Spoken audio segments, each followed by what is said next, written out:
우리는 기도할 때 이런저런 문제들을 가지고 주님께 나아갑니다.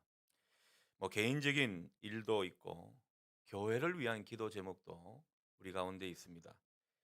경제적인 문제를 가지고 기도할 때도 있고 또 진로나 거취에 관해서 기도할 때도 있습니다.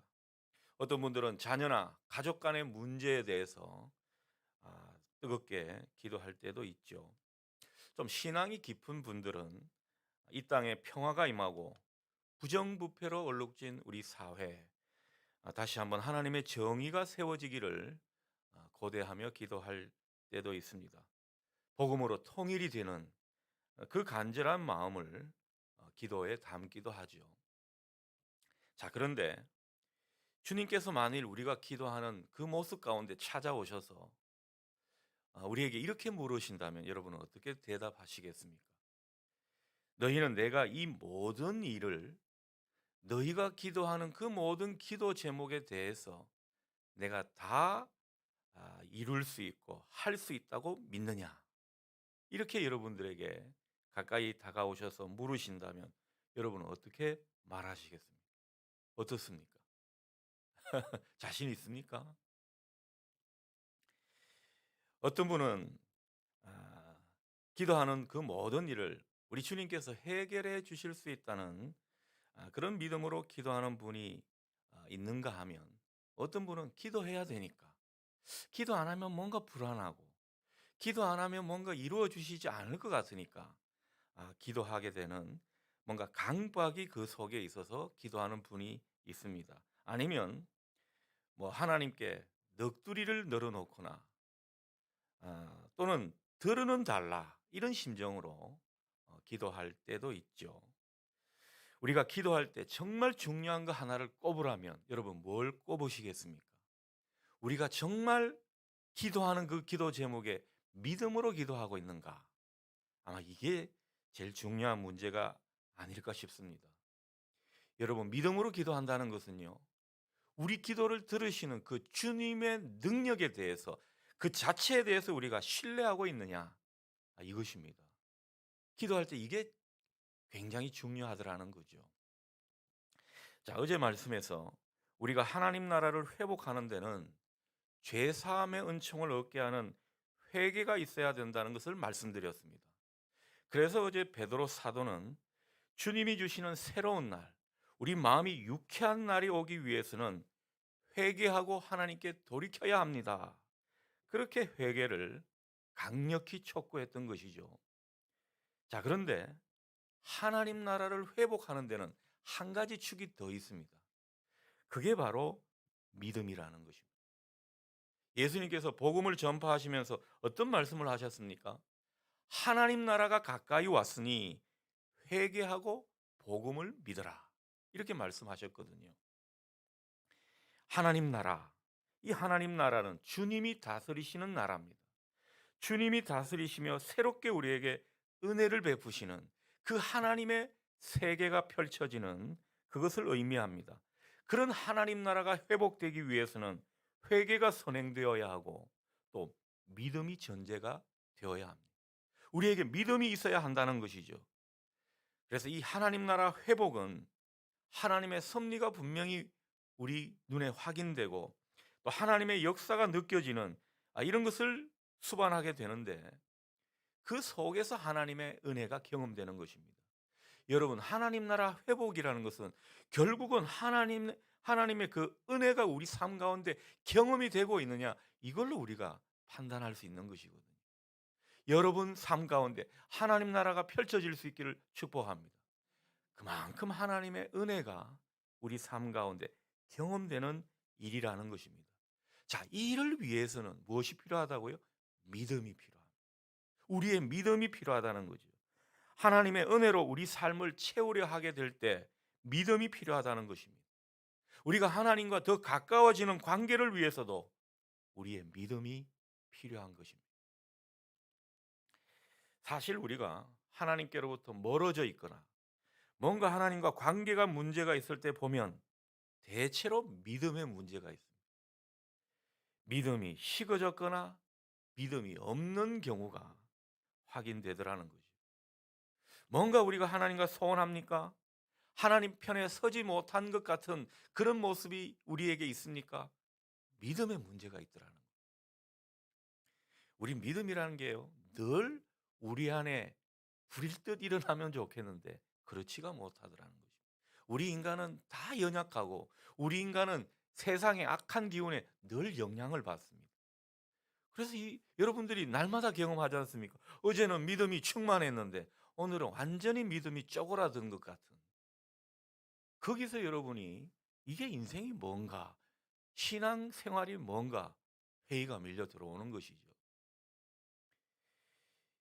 부부 사이에 그렇지 않습니까? 부부 사이에도 믿음이 없거나 뭔가 둘 사이의 믿음이 식어지게 되면 살아도 사는 게 아니죠. 같이 있어도 따로 사는 것입니다. 부부 사이에도 믿음이 없으면요, 마음이 안 맞고 친밀해질 수가 없다라는 것입니다. 인격적인 우리 아버지이신 하나님과의 관계도 마찬가지입니다. 우리가 믿음이 없으니까 자꾸 하나님 곁을 떠나게 되는 것입니다. 믿음이 식어지니까 하나님과 대면대면하게 되는 것입니다. 우리는 믿음이 없이는 하나님을 기쁘시게 할 수가 없는 존재들입니다. 믿음이 없으면 하나님과 친해질 수도 없고 멀어지게 돼 있더라는 거죠. 믿음이 없는 그 자리에 사탄 마귀는 얼마나 달라붙는지 모릅니다. 그래서 가뜩이나 하나님과 대면대면하는 상황이 되는데 이 사탄이 세상의 그 중력의 법칙을 확 당겨버리는 거죠. 하나님이 당겨주시는 힘보다는 땅이 당겨주는 이 힘에 우리가 끌려갈 때가 많더라는 것입니다. 이게 다 믿음이 그 중간에서 소멸되거나 또 식어진 문제가 있더라는 것입니다. 자, 반대로 말하면 우리가 다시 한번 믿음으로 일어서고 우리 가운데 믿음이 확실히 있게 되면 그만큼 하나님께로 돌아서고 돌이킬 수 있는 이 힘도 병행되어서 커지는 법입니다. 하나님과 가까워지게 되는 것이죠. 여러분 가운데 이번 한 주 믿음이 다시 불일 듯 일어나는 이 은혜가 있기를 축복합니다. 믿음이 중요한 것입니다. 자, 그래서 오늘 하나님은 이 믿음의 조상 아브라함을 놓고 우리에게 이 믿음을 일깨워 주는 것입니다. 이 아브라함의 믿음을 우리가 잘 보고 이 믿음을 뭔가 본받고 따라하라는 것이죠. 16절 말씀입니다. 아브라함이 모든 사람들의 조상이 되는 것은 은혜로 된 것이라고 말씀합니다. 이 은혜에 속하기 위해서는 믿음으로 되는 거라고 우리에게 분명히 말씀하고 있습니다. 우리가 예배를 드리고 기도를 하고 교회 봉사를 하며 선한 일을 실천할 때 뭔가 열매를 맺으면 좋겠죠. 이 열매를 맺는 것, 우리의 노력과 열심이 아니라는 것입니다. 은혜로 되는 것이라고 우리에게 말씀합니다. 이 모든 것은 우리의 행위가 아니라는 거죠. 믿음으로 되는 것이고 그 믿음을 통해서 은혜가 나타나야 된다는 것을 우리에게 말씀하고 있습니다. 자, 우리의 신앙생활을 근본적으로 바라봐야 한다는 것입니다. 성도님들 중에서는 내가 하나님을 잘 섬기고 봉사 열심히 하고 예배 잘 드리게 되면 하나님의 은혜와 보상이 마치 이 마일리지 적립이 되듯이 우리에게 주어지는 것처럼 생각하는 경우가 있습니다. 11조를 드리고 주일 성수를 하고 봉사를 하고 금식 기도를 하는 이 경건의 규칙을 정해서 철저히 지키게 되면 하나님은 나에게 보상한다는 그런 어떤 식으로 신앙하는 분이 있다라는 것입니다. 그렇게 될 때 자연히 은혜가 주어진다고 생각하는 것입니다. 전혀 틀린 말은 아니지만은 뭔가 출발이 좀 잘못된 것 같습니다. 발상이 잘못됐을 수 있다라는 것입니다. 여러분, 은혜가 임하는 것은 철저히 우리의 믿음으로 의롭게 여겨져서 가능한 것입니다. 우리의 믿음을 하나님께서 의롭게 받아주시고 생각해 주시기 때문에 은혜가 주어지는 것이라고 그렇게 우리가 생각하면 되겠습니다. 따라서 예배를 많이 드리고 예배의 규칙이나 제도를 잘 따라하는 것 중요합니다만 그보다 더 중요한 것은 무엇입니까? 예배를 드릴 때 믿음으로 드려야 한다는 것. 봉사를 많이 하고 잘하는 것 중요하죠. 중요하지 않다는 게 아닙니다. 그러나 이 모든 봉사를 믿음으로 감당할 때 우리에게 은혜가 있고 사역의 열매도 있는 것입니다. 자기는 믿지 않고 그저 열심히 봉사한다. 오히려 독이 될 수 있습니다. 남을 판단하는 정죄의 어떤 빌미가 되기도 하더라는 것이죠. 하나님에 대한 믿음은 없이 그저 일만 열심히 하거나 내가 잘해서 열심히 해서 결과를 좋게 하게 되면 복을 받겠지 이렇게 생각하는 것은요, 기독교의 본질적인 신앙의 발상이 아닙니다. 내가 맡은 일로 얼마나 하나님을 신뢰하느냐, 얼마나 하나님의 선하심과 전능하심을 믿고 하느냐, 오늘도 내가 맡은 일에 믿음으로 반응하면서 이 일을 하고 있느냐, 하나님은 그걸 보신다는 거죠. 제가 목회자로서 뭐 설교 사역을 하고 기도 사역을 하고 또 여러 가지 주님의 일을 합니다마는 이 모든 것을 믿음으로 하지 않으면요, 저는 계속 영혼의 독만 쌓을 뿐이라는 거죠. 주님의 모든 일은 믿음으로 해야 하나님께서 의롭게 여기시고 은혜를 주신다는 것을 우리가 기억할 필요가 있습니다. 그러니 여러분, 교회 일이나 영적인 모든 일은요, 다 믿음으로 해야 선한 것입니다. 그때 하나님께서 의롭게 여기신다는 거죠. 그러니 여러분, 내가 잘하거나 열심히 하거나 남의 눈에 주목을 받는 거기에 신경을 쓰는 게 아니라 과연 나는 믿음으로 하고 있는가? 그것을 보라는 것입니다. 자, 믿음이 이렇듯 중요한데 믿음은 과거에 우리가 믿습니다 하는 이 무조건 믿는 것은 아닙니다. 믿음은 실체가 있고 알맹이가 있더라는 거죠. 믿음은 그냥 믿는 게 아닙니다. 덮어놓고 믿는 분이 있는데 그렇게 믿는 게 잘 믿는 게 아니라는 것입니다. 믿음은 그 믿음의 세계 안으로 들어가면요, 참 복잡한 양태를 보일 때가 있습니다. 자, 어떤 사람은 죽어서 천국, 천당 간다는 그 욕망으로 믿는 분이 있습니다.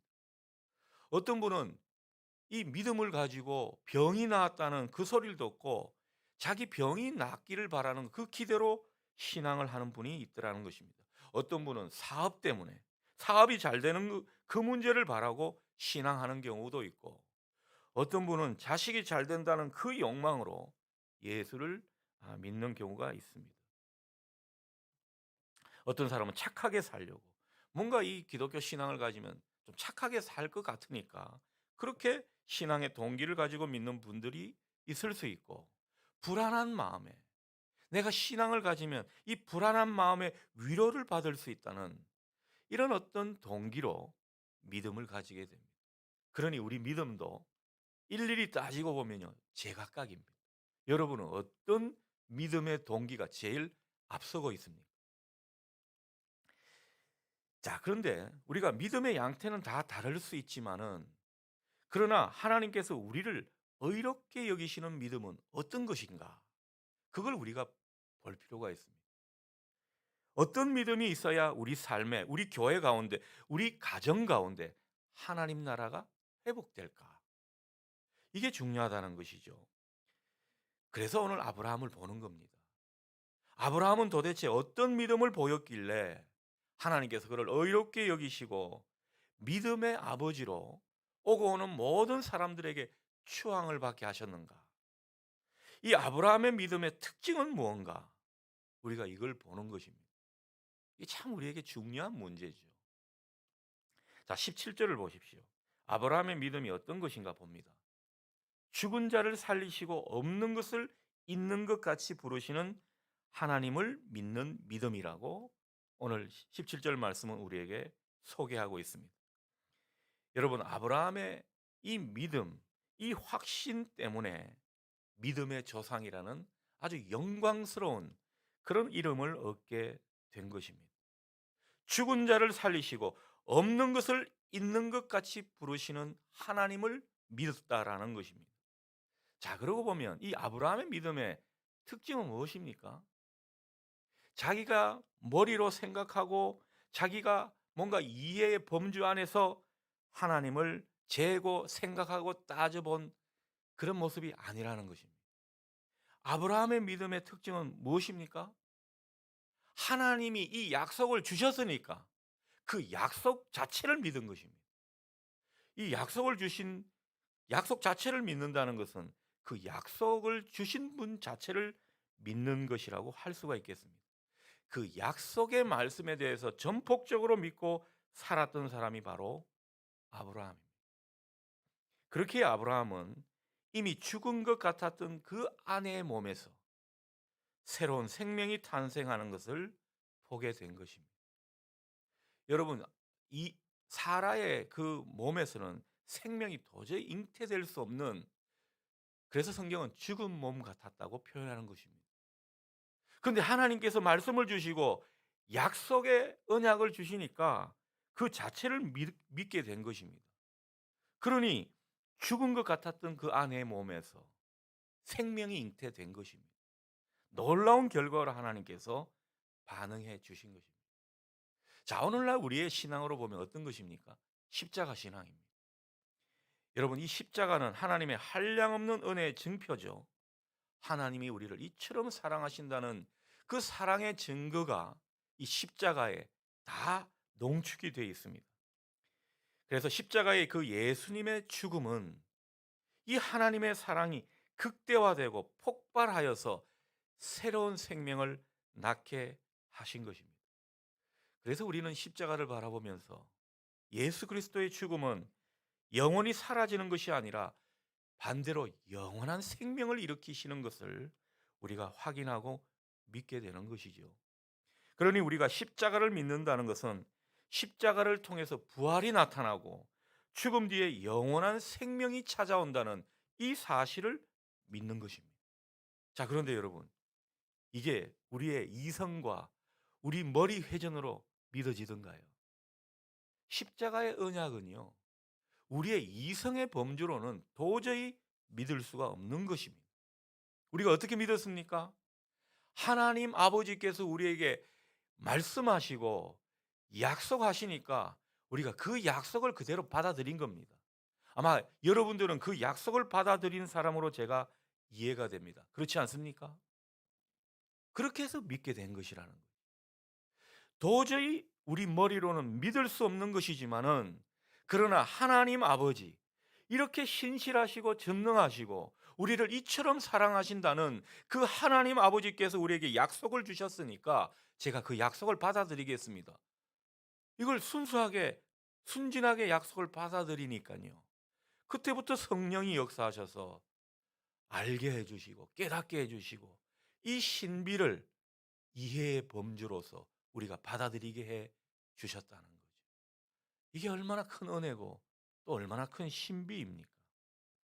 오늘 아브라함의 믿음이 이런 것이고 우리의 믿음 또한 이런 것이라고 말씀하고 있습니다. 자, 그런데 우리가 가만 보면요, 이걸 많이 놓치고 있다라는 거예요.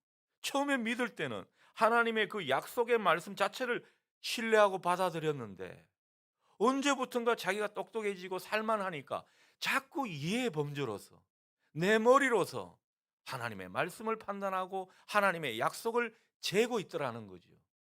전능하신 하나님이 말씀하셨습니까? 아버지께서 말씀하셨으면 제가 받아들이겠습니다.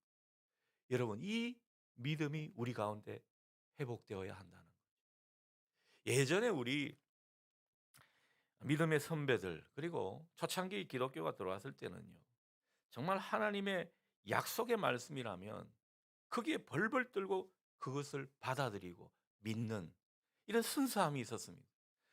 근데 이제는 다들 뭐 웬만하면 공부를 다 한 공부 다 하지 않았습니까? 얼마나 정보가 많고 똑똑한지 모릅니다. 이 똑똑한 기독교인들이 많은 가운데 믿음의 영역은 점점 위축되었던 것입니다. 다 이성의 범주로 자기가 이해하고 받아들이려고 하니까 받아들일 게 없는 겁니다. 그런데 하나님의 약속이라고 생각하고 그걸 그대로 약속 자체를 신뢰하고 받아들이니까 어느새 믿어지고 그리고 내가 또 이해하게 되더라는 거예요. 이 순서가 바뀐 것입니다.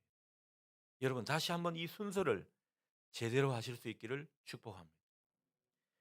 자, 또 아브라함의 믿음은요, 바랄 수 없는 중에 바라고 믿은 믿음이었습니다. 18절 상반절에 그런 내용이 나오죠. 아브라함의 믿음은 불가능한 가운데 하나님의 전능하심을 믿은 믿음이라고 우리에게 말씀하고 있습니다. 하나님께서 약속하셨으니까 그 약속을 반드시 이루시는 신실하신 하나님을 믿는 게 바랄 수 없는 중에 바라고 믿는 믿음의 모습인 것입니다. 여러분, 아브라함과 아내 사라는요, 생물학적으로는, 이성의 범주로는 아이를 낳을 수 없는 노인들이었습니다. 그래서 19절 표현은 그렇게 말하죠. 아브라함의 몸은 죽은 사람이나 다름이 없었다. 죽은 몸이었다라는 거죠. 근데 아브라함은 어떤 모습을 보여주었습니까? 자기 몸은 죽은 몸인데 하나님은 약속하셨고, 그런데 그 하나님의 약속은 신실하신 하나님이 하신 거니까 자기는 거기에 희망을 걸었습니다. 희망을 잃지 않았다라는 것입니다. 신실하신 하나님께서 약속하셨으니까 그 약속을 의심하지 않았다는 것입니다. 이게 아브라함의 믿음입니다. 우리의 믿음과 한번 비교를 해 보시기를 바랍니다. 물론 아브라함이 처음부터 이렇게 된 건 아니죠. 많은 인생의 시행착오가 있었습니다. 그 가운데 하나님께서 은혜로 이런 믿음의 소유자가 되게 해 주셨는데, 그럼에도 불구하고 아브라함의 귀한 모습은 이 믿지 못하는 가운데 하나님에 대한 희망을 잃지 않았다는 이 모습입니다. 여러분, 우리 삶을 보게 되면, 우리가 지금 경험하고 있는 세계를 보게 되면 도저히 희망을 가질 수 없는 그런 때가 많이 있습니다. 그런데 우리가 기독교인으로서 희망을 가지는 이유는 무엇입니까? 하나님이 계시기 때문입니다. 그 하나님은 신실하시고 우리가 믿고 받아들인 그 하나님은 우리 인생 가운데 늘 그 약속을 변치 않게 해 주셨다는 그 하나님에 대한 신뢰, 희망을 꺾지 않는 모습이 우리에게 필요하다는 거죠. 여러분, 하나님의 약속을 의심하지 말기를 바랍니다. 아브라함의 믿음이 바로 그 모습입니다. 그런데 이 믿음은 좀 더 우리가 분별할 필요가 있는데, 이것은요, 그냥 하나님이 말씀하셨으니까 그저 잘 되겠지, 좋아지겠지, 그렇게 무턱대고 근거 없이 낙관하는 그런 낙관주의는 아닙니다. 안 되는 것, 불가능한 것에 대해서 막연히 긍정적인 마음만 강하게 먹는 이런 것도 아닙니다. 가능성이 전혀 보이지 않지만 그냥 밀고 나가겠다, 뭐 이런 돈키호테식 믿음도 아닙니다. 오늘 성경이 우리에게 이 아브라함의 믿음의 실체에 대해서 중요한 말을 하는데, 그것은 다른 게 아닙니다. 하나님의 전능하심을 믿었다는 것, 하나님의 능력을 신뢰했다라는 것입니다. 여러분, 우리가 하나님의 전능하심, 하나님의 능력을 신뢰하게 되면요, 우리의 방법을 내려놓게 됩니다. 우리는 자꾸 우리가 계산하고 우리가 세마는 방법대로 하나님이 해줄 거라고 기대를 하는 것이죠. 그것대로 안 되니까 실망이 드는 겁니다. 하나님은 우리가 기대하고 우리가 바라는 방법대로 하지를 않습니다. 하나님만의 방법이 있다라는 거죠. 그 하나님만의 방법을 믿는 사람은 어떤 사람입니까? 하나님의 전능하심을 믿는 사람입니다. 나는 모르겠지만은 하나님의 카드는 있을 거야. 하나님만의 방법으로 하실 거야. 이걸 믿고 있더라는 거죠. 제가 이 짧은 인생의 역사 가운데 하나님을 참되게 경험한 사건을 되돌아보면요, 제 기대대로 된 건 하나도 없는 것 같아요. 정말 하나님이 하신 거라고 인정이 되는 일에는 보면 꼭 하나님만의 방법이 있었다라는 것입니다. 그 하나님만의 방법이 있다는 자체를 믿고 경험하게 되니까 하나님 자체에 대한 신뢰권을 놓지 않게 되는 것이죠. 여러분, 하나님이 뭘 하시든 그 하나님 방법 자체에 대해서 희망의 끈을 놓지 않는 여러분 되시기를 바랍니다. 하나님만의 방법은 무궁무진하다는 것이죠. 하나님이 뭘 하시든 거기에 희망의 끈을 놓지 않는 것, 이게 오늘 아브라함의 믿음의 모습이었습니다. 이 모습이 우리의 모습이 될 수 있기를 축복합니다. 하나님은 이런 사람의 믿음을 귀하게 여기시는 거죠. 그냥 긍정의 힘이 아니고 하나님이 어떤 일을 하시더라도, 어떤 방법으로 행하시더라도 거기에 자기를 맡기는 그런 믿음, 오늘 우리에게 기대하시는 것입니다. 그 믿음 가운데 은혜를 힘있게 부어 주시는 것입니다. 여러분, 이 믿음의 소유자로 살아가실 수 있기를 축복합니다. 그런데 이 믿음은요, 공부해서 아는 게 아닙니다. 우리 중에 박사학위 받은 분이라고 이 믿음을 더 소유할 수 있는 게 아닙니다.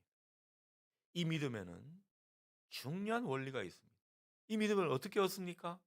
하나님을 경험해야 얻게 되는 것입니다. 이 경험치가 결국은 우리의 믿음의 영역을 확장하는 것이죠. 그래서 19절 말씀은 알고도라는 표현을 하고 있는 것입니다. 19절을 보십시오. 19절 말씀 보면 그가 백세나 되어 자기 몸이 죽은 것 같고 사라의 태가 죽은 것 같음을 알고도 믿음이 약하여지지 아니하고 이렇게 말씀하고 있는데, 이 알고도라는 것은요, 하나님을 알아서 경험한 그 경험치가 쌓였다는 뜻이 되겠습니다. 여러분, 우리가 하나님을 신뢰할 수 있는 것은 우리의 현실 가운데 하나님이 경험된 이 사건들이 점차적으로 누적이 될 때 우리는 이 아브라함과 같은 믿음을 갖게 되는 것입니다. 그러니 여러분, 우리가 말씀과 기도로 하나님께 더 깊이 나아가는 것, 이 모든 결과는요, 하나님 체험이 되어야 합니다. 여러분, 이번 한 주 하나님을 여러분의 새로운 모습으로 체험할 수 있기를 바랍니다. 내 기도에 반응하시는 하나님, 말씀으로 나에게 뭔가 이해의 범주를 넓혀 주시는, 확장해 주시는 하나님, 내 문제에 대해서 하나님께서 이렇게 해결해 주신 그 하나님에 대해서 여러분이 경험할 수 있기를 축복합니다. 이 경험치가 결국은 하나님을 신뢰하게 만들더라는 거죠. 그래서 우리 인생 가운데 우여곡절이 있는 것입니다. 고난도 때로는 겪게 되는 거죠. 이 고난 가운데 하나님을 많이 경험하게 되거든요. 그래서 우리 인생 가운데 고난이 때로는 반복이 되는 것입니다. 여러분, 코로나 시대에 어떤 분은 하나님을 알고 경험한 분이 있는가 하면 하나님을 경험하지 못한 채 그저 세상의 시류에 흘러가는 사람들이 있을 수 있습니다. 여러분, 이 가운데 우리의 약한 믿음이 강한 믿음이 되려면 하나님을 체험해서 알아가는 이 모습이 있어야 된다는 것이죠. 예배를 통해서, 여러분이 하는 섬김과 봉사를 통해서, 그리고 여러분이 세상 가운데 하나님이 주신 그 모든 직업을 통해서 하나님을 더욱더 체험하는 일이 확장될 수 있기를 바랍니다. 얼마나 이것이 중요한지 모릅니다. 그리고 하나님을 체험하는 또 중요한 방법은 의의 말씀을 경험하는 것입니다. 하나님께서 우리에게 강단을 통해서 말씀을 들려주십니까? 하나님이 주신 말씀이라고 생각하고 이 말씀을 붙잡고 이 말씀대로 살려고 하는 사람에게는 이 말씀이 경험될 줄 믿습니다. 그 자체로 하나님을 만나는 것이죠. 우리가 이렇게 하나님을 체험하게 되면 하나님의 약속을 더욱 견고하게 붙들 수 있는 것이죠. 그러니 이 믿음은 하나님 나라 회복의 관문인 것입니다.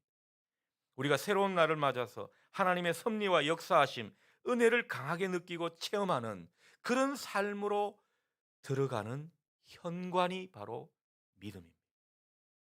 그래서 때로는 이 믿음을 금보다 귀한 믿음이라고 성경은 표현하고 있는 것입니다. 이번 한 주간 우리 믿음이 더욱 견고해져서 하나님 나라가 차츰차츰 우리 인생 가운데 회복되고 펼쳐지는 이 은혜가 있기를 바랍니다. 보이지 않는 그 가운데서도 하나님 자체를 신뢰하고 하나님 약속을 그냥 받아들일 수 있는, 하나님에 대한 희망을 결코 저버리지 않는 여러분 되시기를 바랍니다. 그 가운데 우리의 믿음이 더욱 견고해지는 이 은혜가 있을 줄 믿습니다.